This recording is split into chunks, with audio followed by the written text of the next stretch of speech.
Salam, hər vaxtınız xeyir. Mən Nuri Akademi Tədris Mərkəzinin riyaziyyat müəllimi Sənan Vəliyev. Bu gün sizlərlə Nuri Akademi Tədris Mərkəzinin keçirtdiyi ibtidai sinif müəllimləri üçün ümumi sınaq imtahanı 14-ün riyaziyyat suallarının izahını təqdim edəcəm. Gəlin, başlayaq sualların izahına. İlk 20 sual həm MİQ, həm sertifikasiya hazırlaşan müdavimlərdə düşüb. Son 5 sual isə sırf sertifikasiya hazırlaşan müdavimlərdə öz əksini tapıb. Gəlin başlayaq elə birinci sualdan. Deyir, otağın eni 10 metr, uzunluğu 12 metr, hündürlüyü 5 metrdir. Bu otağın yan divarlarına üzlük vurulacaq. Mehman usta təklikdə 8 günə 4 metrin kvadrat ərazini, Ayxan usta isə 10 günə 200 metr kvadrat ərazini üzlük vura bilir. Deməli, bu otaq bir belə düşünün, düzbucaqlı paralelepiped, yəni kuboid formasındadır. Və biz bu kuboidin divarlarını, yəni yan üzlərinə belə deyək də, üzlük vuracağıq. Onda biz bilirik ki, kuboidin yan səthinin sahəsi 2S vurulsun. A üstə gəlsin, B düsturuna əsasən hesablanır. 2S nə deməkdir? S hündürlüyü, A üstə gəl B isə oturacaqların eni ilə uzunluğudur. Onda 2 vur 5. Baxın, burada diqqət eləməlisiniz ki, metr, metr, metrdir. Bitdi. Onda 10 üstə gəl 12-yə. Bu da eləyir 220 metrin kvadratı. Yan səthinin sahəsi. Deməli, ümumilikdə bu iki usta birlikdə 220 metrin kvadratı bir otağın divarlarını boyayacaqlar. Deməli, Mehman usta 8 günə 4 metrin kvadratı ərazini belə deyək, rəngləyə bilir də, yəni üzlük vura bilir. Onda bir günə Mehman usta nə qədər üzlük vuracaq? Yəni 8 günə 4 metrin kvadratıdırsa, bir günə 4 bölünsün 8, 2-də 1, yəni 0.5 metrin kvadratı ərazini rəngləyə bilir.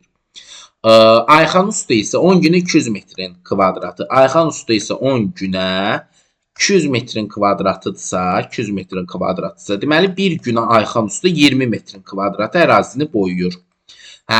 İndi bizə nə deyir? Baxın, bizə deyir ki, ikisi birlikdə 10 gün işlədikdən sonra Ayxan usta işdən ayrıldı. Deməli, Mehman usta bir günə 0.5 metrin kvadratı ərazini boyuyursa, 10 gün işlədi və cəmi 5 metrin kvadratı əraziyi boyuyacaq. Eyni ilə Ayxan usta da 10 günə elə 200 metrin kvadratı əraziyi boyaya bilir. Çünki bir gün 0.5-dirsə, 10 gün 10'u vururam, 0.5'e 5 edir. Bir gün 20-dirsə, 20'ni ilə 10'a vururam, 200 edir. Deməli, 205 metrin kvadratı ərazini birlikdə 10 gün ərzində 2 usta birlikdə boyuyub qutardı. 220-dən 205'i çıxaram. Qalan nə qədərdir? 15 metrin kvadratı yer qalıb. Bunu da qalan işi də Mehman usta tək bitirməlidir. Məcburdur ki, tək işləsin. Deməli, Mehman usta bir günə 0.5 metrin kvadratı ərazini işləyə bilirsə, 15 metrin kvadratı ərazini neçə günə işləyəcək? X yazıram. Onda biz bu X-i tapmaq istəyiriksə, 15'i böləcəm 0.5'ə. 15'i 0.5'ə bölmək üçün hər tərəfə 10'a vururam. 150'yi bölən 5'ə cavab eləyir 30. Sən demə 30 günə işləyəcək tək. Bizə deyir ki, qalan işi Mehman usta bitirdi.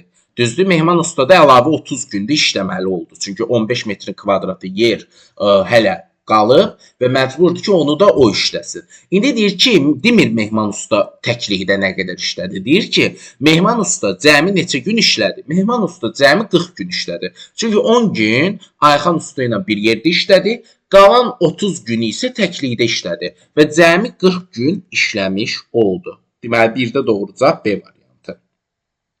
Daha sonra deyir, Ceyhun fikrində tutduğu 2 rəqəmli ədəddən həmin ədədin rəqəmləri cəmini çıxır. Məsələn, AB 1-2 rəqəmli ədəddir. Ondan çıxır A üstə gəl B-ni. Mən bilirəm, AB 2 rəqəmli ədədində B təkliklər, A onluqlar deməkdir. Onda mən bunu yaza bilərəm. 10 A üstə gəl B. Çıx. Mötərizənin qarşısında çıxma işarəsi varsa, çıx A, çıx B işarələr əksinə çevrilir. 10 A'dan A-nı çıxanda 9-a, bu B-lər də öz işinə getdi. Çünki B-dən B-ni çıxanda 0 qalır. Deməli, Ceyhunun fikrində tutduğu ədədin özündən rəqəmləri cəmini çıxdıqda, o ədəd 9-a bölünə bilər. Yəni, bu ədəd, belə deyək də, 9'a bölünən bir ədəddir. İndi biz 9'a bölünən bir ədəddirsə əgər, indi biz bunu düşünək ki, belə deyək də, Deyir, Ceyhun fikrində tutduğu 2 rəqəmli ədəddən həmin ədədin rəqəmləri cəmini çıxır. Yəni bir ədəddən onun rəqəmləri cəmini çıxanda, baxın çıxanda 9 ailədir. Yəni onun aldığı nəticə 9-a bölünəcək. İndi 27 9-a bölünür. 63 bölünür, 45 bölünür, 81 bölünür. Bir dənə bölünməyən 76-dır. Deməli, alınan nəticə 76 ola bilməz. Çünki alınan nəticə 9A-dır. Yəni, onluğun 9 mislidir. Və bu, heç zaman, yəni ki, belə deyək də, məsələn, tutaq ki, Y variantı məsələ ola bilməz. Çünki 76-nın özü heç bir zaman bölünmür. Yəni, deyək ki, cavab olaraq bölünmür. Daha sonra, baxaq, deməli 9, daha sonra, deməli doğru cavab oldu Y variantı. Üçüncü sual. Deyir, verilmiş ifadənin qiyməti kvadratın perimetrinə bərabərdir. Bu kvadratın sahəsini tapın. Bəlkə də elə çox müdavim sualı görən kimi, hə, bu nə çətinlikdə sualdır, biz bunu necə hesablayaq? Yəni, heç ibtidai sinif səviyyəsində sual deyil kimi bir fikirlərə bəlkə də qapılır. Amma ki, çox sadə bir sualdır, həddindən artıq. Baxın, görürük 2-də 7. 22-də 7, 22-də 77. Mən bunun hər tərəfini ixtisar aparsam, bu elə özü də 2-də 7 eləyir. 11-ə. Bunun da hər tərəfini 111-ə ixtisar aparsam, bu da 2-də 7 eləyir. Baxın, 2-də 7, üstə gəl 2-də 7, üstə gəl, yenə də bu da 2-də 7 eləyir, bu da 2-də 7 eləyir. Əslində hamısının cavabı, yəni ki, ixtisar aparanda 2-də 7 eləyir. Bəs yaxşı, neçədən 2 dənə 2-də 7 var? Baxın, görürük ki, əvvəlcə 1 dənə 7, 1 dənə 2 var idi. Sonra 2 dənə 7, 2 dənə 2. Sonra 3 dənə 7, 3 dənə 2. 4 dənə 7, 4 dənə 2. Deməli, 2-də 7-lərin sayı elə bu 7 ilə 2-lərin sayı qədərdir. 1, 2, 3, 4, 5, 6, 7, 8. Deməli, 8-dən 2-də 7 alınır. Yəni, 2-də 7, 2-də 7, 8-də 2-də 7-nin cəmini istəyir bizə. Məsələn, mən deyirəm 8-də x-i topla. Elə siz bir dəfəlik onu 8x yazmışsınız. Burada da elə düşünün. 8-dən 2-də 7-yi toplamaq, elə 2-də 7-yi 8-ə vurmaq deməkdir. Deməli, bunu ixtisar gedir 4, 7-yi 4-ə vuranda 28. Deməli, deyir ki, verilmiş ifadənin qiyməti hər hansısa bir kvadratın perimetridir. Məsələn, hər hansısa bir kvadratın perimetri 28-dir. Deməli, bu kvadratın tərəfi 7, 7-dir. Və bizdən bu kvadratın sahəsi soruşursa, 7-yi 7-yə vururam, eləyir 49. Bu 7-ni necə tapdım? Kvadratın perimetri 28-dirsə, tərəfi onu 28-i 4-ə bölərək tapa bilirik ki, 7-dir. Və tərəf 7-dirsə, kvadrat elə n vurulsun uzunluq deməkdir. Doğru cavab olur A variantı 3-cü test tapşırığında. 4-cü test tapşırığında deyir, torbada 12 yaşıl, 7 sarı və 5 qırmızı top var. Torbadan ən az neçə top çıxarmaq lazımdır ki, eyni rəngdə hökmən 3 top çıxarılsın. Baxın, hökmən eyni rəngdə 3 top çıxmalıdır və ən az. Baxın, bu zaman nə edirik? Tutaq ki, 2 dənə top çıxarmışam, ikisi də yaşıldır. 2 dənə top çıxarmışam, ikisi də sarıdır. Və 2 dənə top çıxarmışam, ikisi də qırmızıdır. 2 sarı, 2 qırmızı, 2 dənə də yaşıl top çıxarmışam. Artıq hökmən birinin, yəni eyni rəng olması üçün mən əlavə bir dənə də top çıxardaram və o çıxartdığım onsuz topun biri ya yaşıl rəng olacaq, ya sarı rəng olacaq, ya qırmızı rəng olacaq və 3-ə tamamlanacaq. Tutaq ki, 2 yaşıl, 2 sarı, 2 qırmızı çıxarmışam, bir dənə də yaşıl çıxardıram. Onsuz da doğrudur da, yəni ki, bu düzgün fikirdir. Niyə görə? Çünki yaşıl 3-ə tamamlandı. Bizə də deyir, eyni rəngdən hökmən 3 dənə çıxmış olsun. Deməli, bu tip suallarda nə edirik? Əgər torbada ən azı və hökmən eyni rəngdən 3 dənə çıxmış olsun deyirsə, 2, 2, 2 götürürəm hər rəngi və sadəcə 3-ə tamamlamaq üçün bir dənə 1 götürürəm. Bunları da başlayıram toplamağa. 2, 2, 6, 1, 7. Deməli, ən az 7 də top çıxarsa, bu torbada ümumi rəng, belə deyək, hökmən eyni rəng mütləq çıxmış olacaq. Çünki belə düşünün də, mən 7 də top çıxarmışamsa, yəni bəlkə elə 7-si də qırmızı rəngli ola bilər, düzdür? Amma bu olmaya da bilər. Bəzən müdavimlər deyir ki, ay müəllim, elə cavab 3 ola bilər də. Hardan bilirsiniz ki, əlinizi atan kimi 3-ü də qırmızı çıxdı və ya yaşıl çıxdı? Ola bilər elə 3 də top çıxartdınız, qırmızı, yaşıl, sarı oldu. Yəni bu ehtimal hökmən deyirsə, hökmən o deməkdir ki, ehtimalın cavabı 100-ə 100 deməkdir. Və yəni burada nisbi bir anlayış qala bilməz hökmən deyirsə. Ona görə bu tip suallarda hökmən 3 top deyirsə, 3-dən 1 az 2, neçə dənə sayı varsa, rəng sayı varsa, həmin qədər 2-ni toplayırıq. Burada da 3 dənə rəng sayı var. Ona görə 3-dən 2-yi toplayıb, üzərinə sonunda o çıxdığımız 1-i gəlirik. Daha sonra 5-ci sual. 5-ci sualda bəzi müdavimlər çox çətin gəlir. Amma belə deyim də, heç də çətin deyil. Baxın, deyir A ədədini n-ə böldükdə bir dənə A-nı n-ə bölüblər. Natamam qismətdə 5, qalıqda isə n-1 alınıb.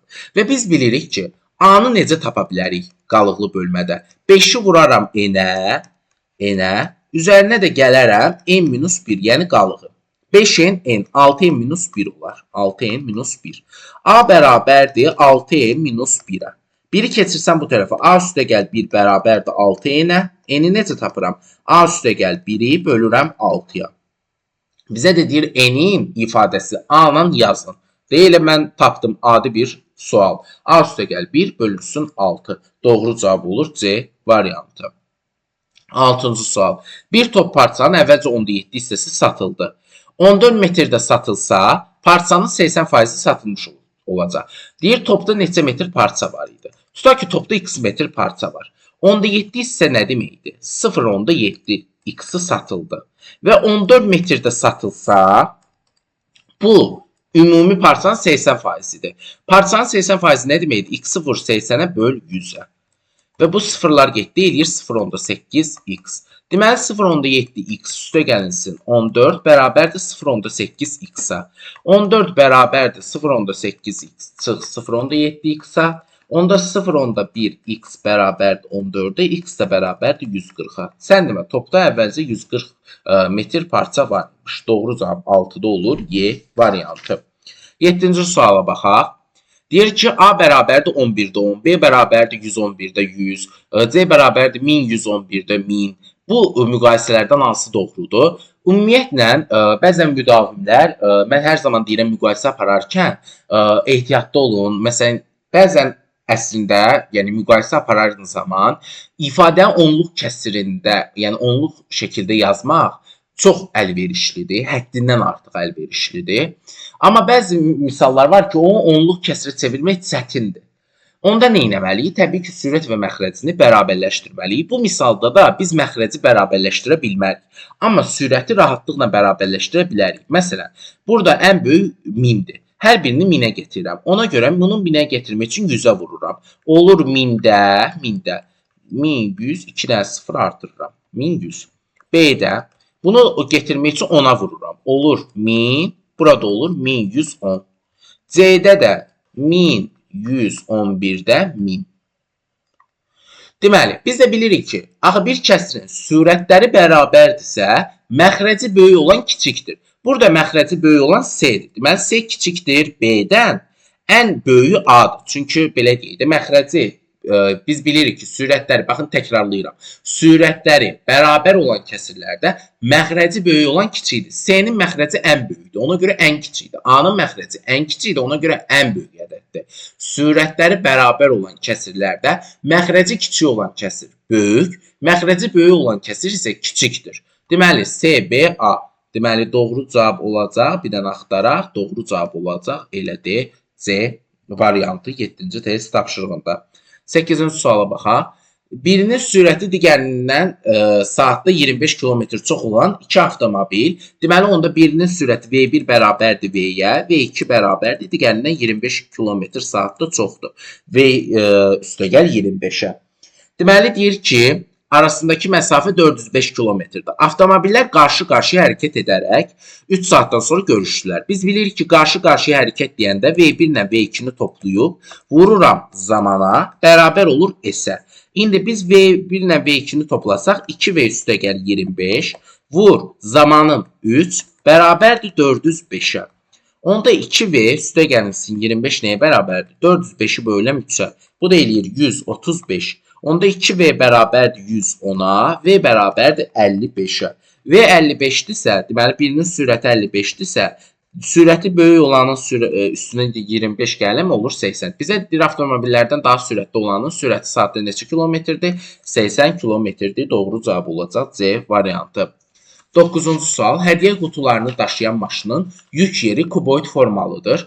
Tilləri isə uyğun olaraq 2 metr, 3 metr və 5 metrdir.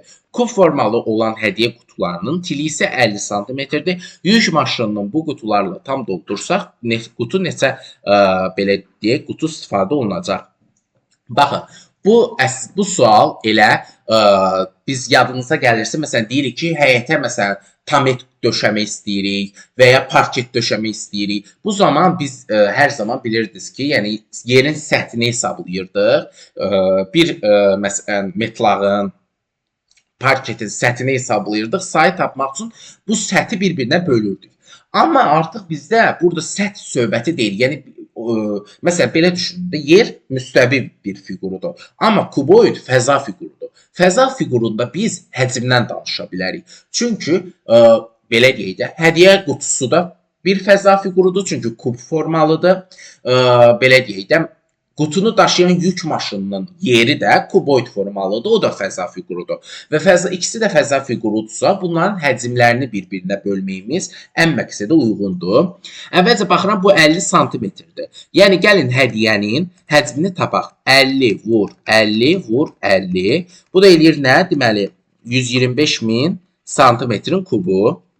Amma kuboidin, yəni ki, belə deyək də, yük yerin həcmini tapmaq istəyəndə bir dənə burada əmma var. Metr, metr, metr. 2 metr, 3 metr, 5 metr. Onda gəlin bunu santimetrə çevirək. Olsun nə?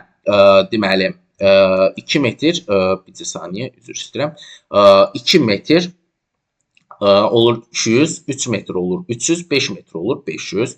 Deməli, 200 vur 300 vur 500.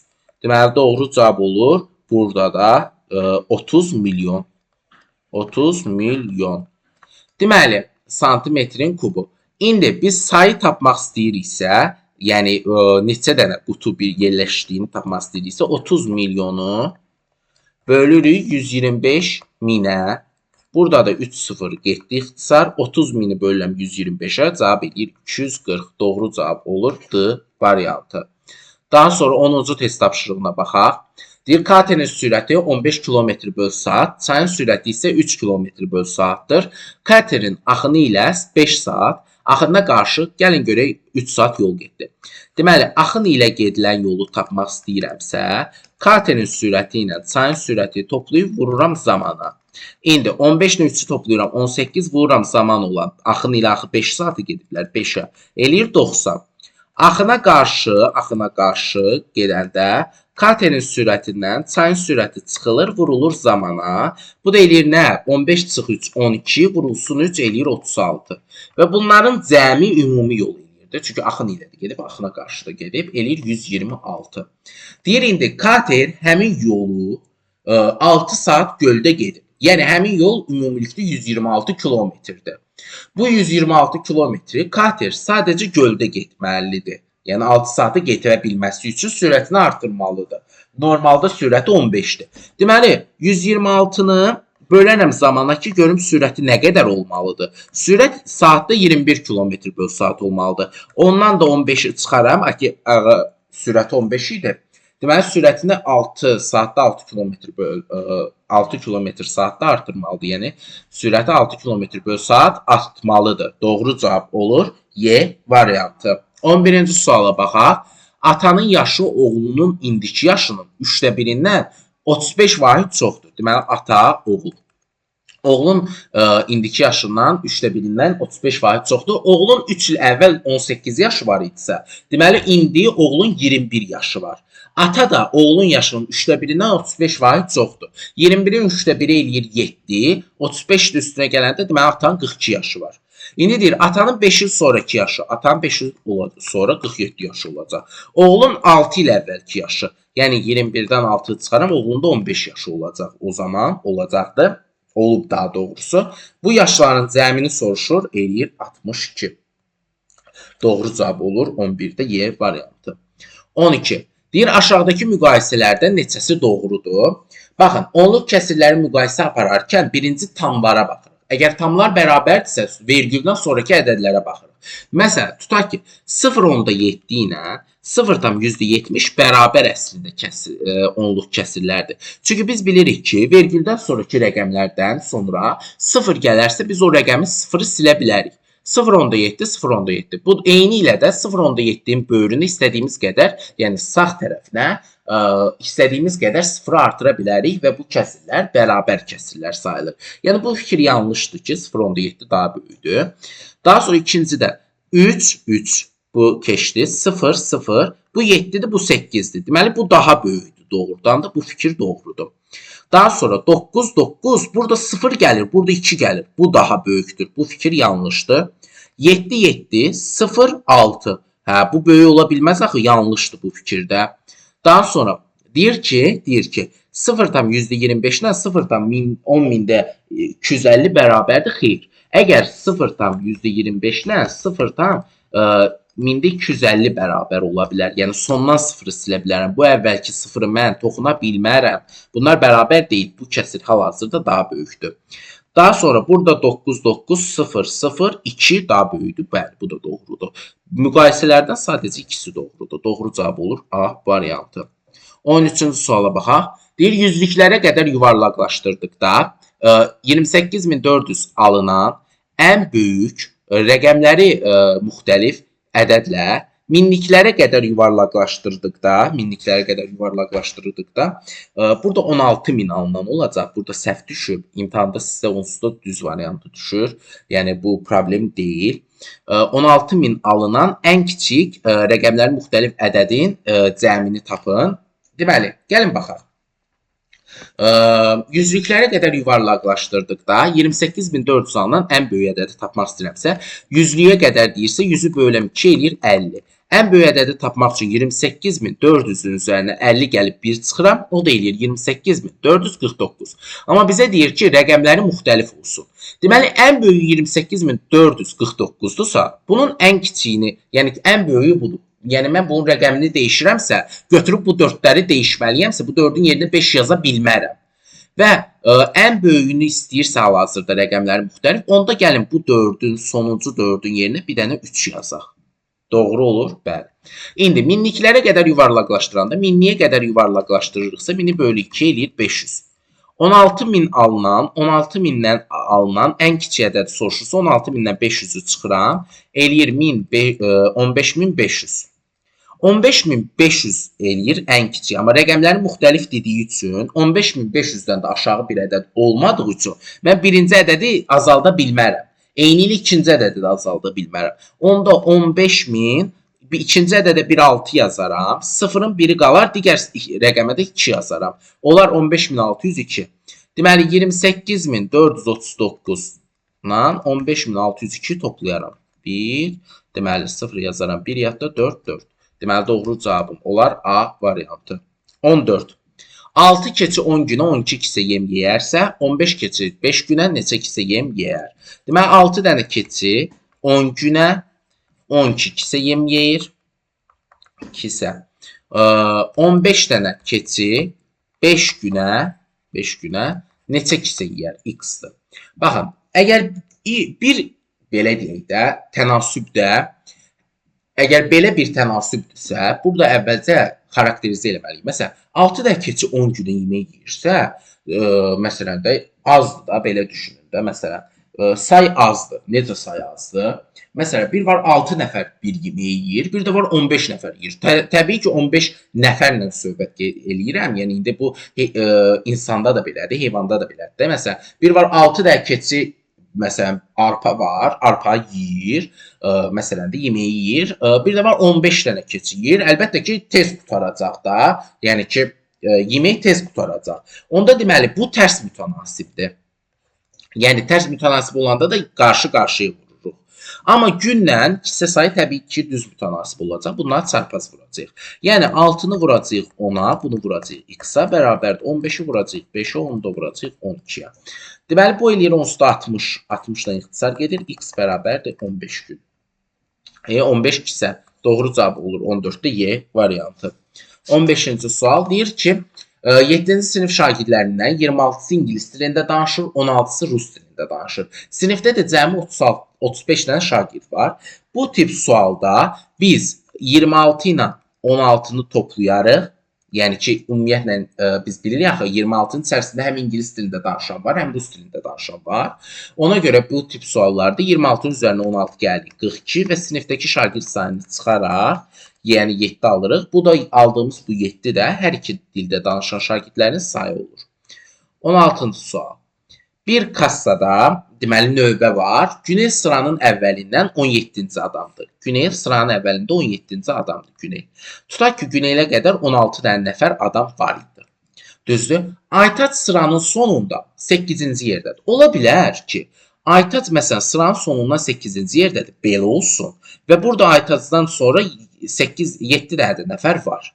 Və bunların ikisinin də arasında 5 nəfər adam olsun. Amma belə də bir şey ola bilərdi də. Yəni ki, ola bilər ki, Günel burada dayanıb, Aytaç da axırdan 7-cidirsə, yəni gəlib burada dayanıb. Bu ikisinin də arasında 5 nəfər adam var. Yəni bu da ola bilər.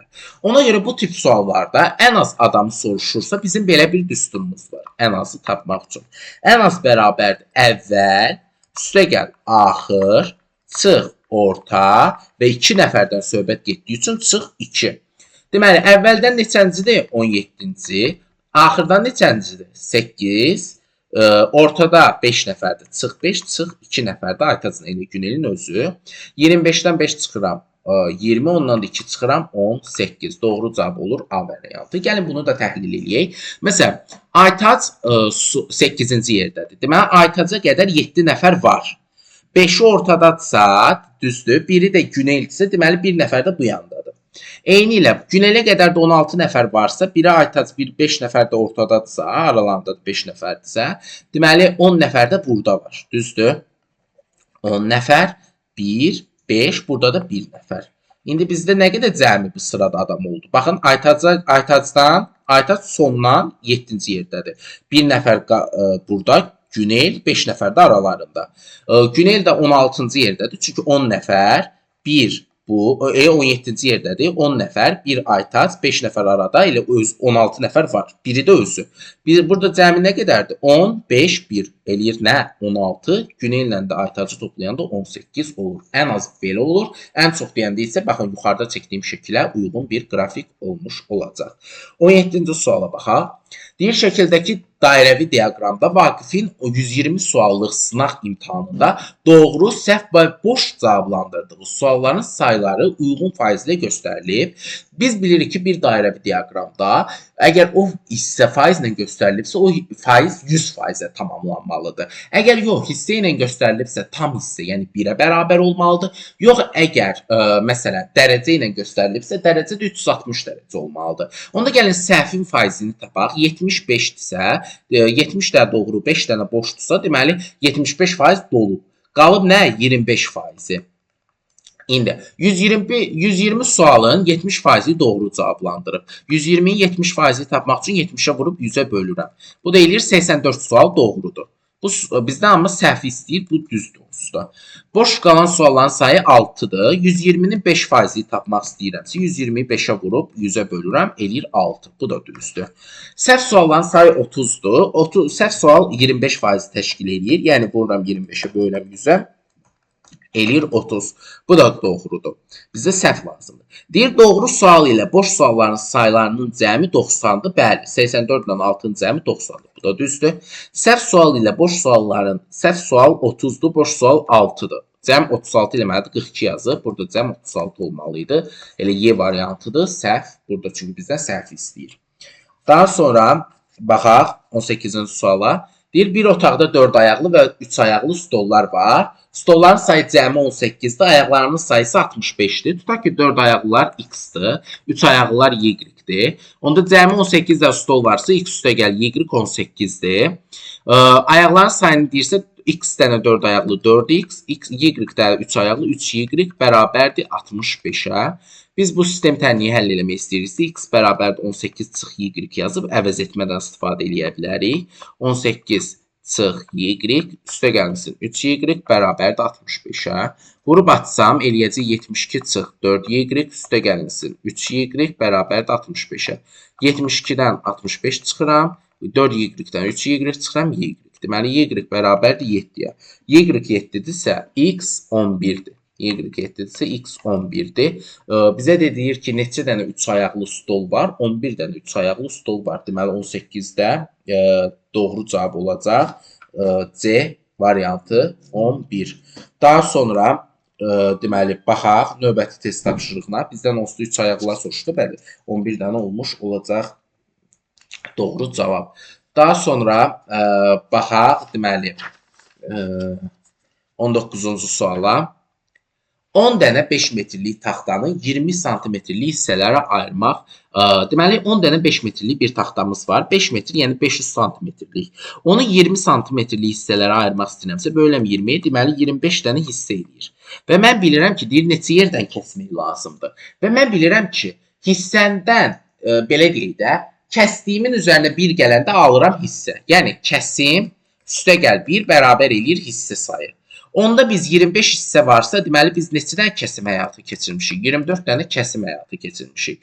Bu bir taxta üçündür. 10 dənə belə taxtada onu vururam 24-də, deməli 240 dənə kəsim həyata keçirdirik. Doğru cavab olur A variantı. 20-ci suala baxaq. Deyir ki, 4 ədədin cəmi 274-dür. Birinci ədəd, ikinci ədəd, deməli bunlar haqqında fikirlər deyəcəyik. 4. Deməli deyir ki, ikinci ədəd birincidən 4 dəfə çoxdur. Onda birinci x-dir, ikinci 4x-dir. Üçüncü ədəd ikincidən 3 dəfə çoxdur. Deməli bura 12x-dir.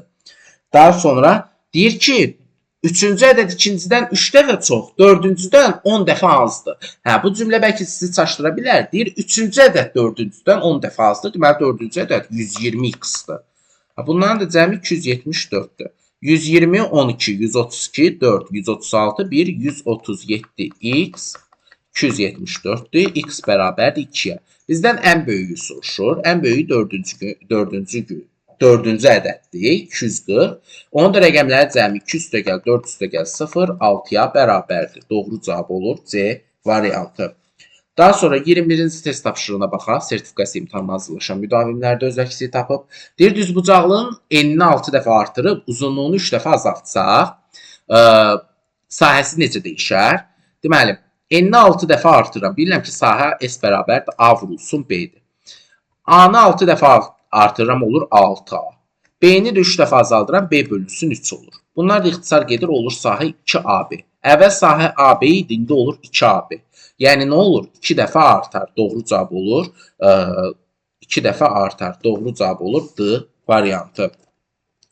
Daha sonra 22-ci suala baxaq. Deyir, 7-də 1 hissəsi 490 olan ədədin 49-da 13 hissəsi tap. Deməli, hər hansısa bir ədədin 7-də 1 hissəsi 490-dır. Deməli, 490-ın 7-də 1 hissəsi tapanda 7-yə vurub 1-ə bölürük. 490-ı 7-yə vuracam burada. Deməli, 490-ı da 7-yə vuranda deməli 0, 3, 6, 343, 3440, 3430. Onun da 49-da 13 hissəsi tapıram. 3430-un da 49-da 13 hissəsi tapıram. Yəni 49-a bölüb vururam 13-ə. Bu da eləyir 910. Doğru cavab olur Y variantı. Və ya belə də saxlaya bilərdik də. 490 vur 7. Sonra onun 49-da 13 hissəsi tapıb. Bu ixtisar gedərdi 10. Onu vurardım 7-yə, vurardım 13-ə. Bu da eyni cür deməkdir. Daha sonra 23-cü test tapşırığına baxaq. Deyir, aşağıdakı verilənlərdən hansısı variantda ölçüləri üçbucaq qurmaq mümkün deyil. Bilirəm ki, üçbucaq qurmaq üçün üçbucağın, məsələn, tutaq ki, bir tərəfi digər ikisinin cəmindən böyük, fərqindən kiçik olmalıdır. Deməli, bir tərəf digər ikisinin fərqindən kiçik, cəmindən kiçik, fərqindən böyük olmalıdır. Məsələn, tutaq ki, 9, 5 ilə 4-ün fərqindən kiçikdir, böyükdür. Amma cəmindən kiçik olmalıdır. 5 üstəgəl 4 kiçik olmalıdır 9-dan. Bu axı doğru deyil, bir-birinə bərabərdir. Deməli, bu mümkün deyil. 10 santim, 4 santim, 5 santim. Məsələn, tutaq ki, elə yenə də 4 santim götürək. Bu 4 santim 10 ilə 5-in fərqindən böyük olmalıdır. Cəmindən kiçik olmalıdır. Heç bir doğru deyil başdan ayağa. Çünki ondan 5 çıxanda 5, 10 üstə 5 gələndə 10. Yəni, burada məsələn 11 olsaydı, 6 olsaydı, bu doğru olardı. Bu da yanlışdır. 3, 7, 11. Deməli, fərqindən kiçik, cəmindən böyük olmalıdır. Yenə də 7-yi götürək. 11-dən 3-ü çıxanda 8, 7. Bu 11-in üstünə 3 gələndə 14. Axı, 8 ilə 7 8-dən 14 aralığında yerləşmir. 9 olsaydı dərd yarıydı. Bu da deyil. C də deyil. Məsələn, D-yə baxaq. 2 sm, D-də 14 sm, 2 desimetr, 2 desimetrdə 20 sm-dir də. 20 sm yazaq. Məsələn, 20 sm digər ikisinin fərqindən kiçikdir. Düzdür. Cəmi də 31 eləyir. Hə, bu doğrultuda 17 ilə 14-ün cəmi 31 eləyir. Fərqi 3 eləyir. 20 də 3 ilə 21 aralığındadır. Doğru cavab D variantıdır. Burada da bunu santimetrə çevirsəm 50 eləyəcəkdi. 50 santimetr elədiyi üçün deməli biz nə eləyəcəkdik? Məsələn 50-dən 2-ni çıxsaydıq eləyəcəkdi 48. 30 da 48 ilə 52 aralığında yerləşmədiyi üçün bu yanlış olacaqdı. Deməli doğru cavab olacaq D variantı. 24-cü test tapşırığına baxaq. 3 ədədin ədədi ortası 40-dır. Məsələn, tutaq ki, 3 ədədin ədədi ortası 40-dırsa, deməli, bu ədədlərin cəmi 40 vurulsun 3, 120-dir. Deməli, bu ədədlərin üzərinə ədədi ortası 20 olan 2 də ədəd gəlirəm. 20-ni də vururam 2-yə, eləyir 40. Bunu da gəlirəm, çünki ədədlərin cəmi axı, belə deyək, ədədi ortası 20-dirsə, cəmi nədir? 40-dır. Düzdür? Onda 120 ilə 40-ı toplayıram, eləyir 160. Düzdür, 160. 3 dənə bunda ədəd idi, 2 dənə də bunda ədəd idi. Yeni alınanın ədədlərin sayı olur 5, 160-ı da 5-ə böləm 32-dir. Doğru cavab olur 32. Deməli, doğru cavab olur A variantı. Daha sonra 25-ci test tapşırığına baxaq. Ədədi 37-yə böldükdə qisməti və qalığı eyni olan ən böyük ədədi tapmaq istəyirəmsə, əgər ən kiçik ədədi tapmaq istəyirəmsə, neçəyə bölmüşəmsə üzərinə 1 gələ bilərəm. Cavab olacaq, məsələn, 38. Ən böyük ədədi tapmaq istəyirəmsə, bu ədədi kvadrata yüksəldib 1 çıxacam. 37-ni kvadratı yüksəldib 1 çıxanda da 37-nin kvadratı eləyir 1369. Ondan 1 çıxanda eləyir 1368. Doğru cavab olacaq B variantı 25-ci test tapşırığında. Deməli, bugünlük bu qədər. İnşallah növbəti sınaq izahlarında görüşənə qədər sağ olun, salamat qalın.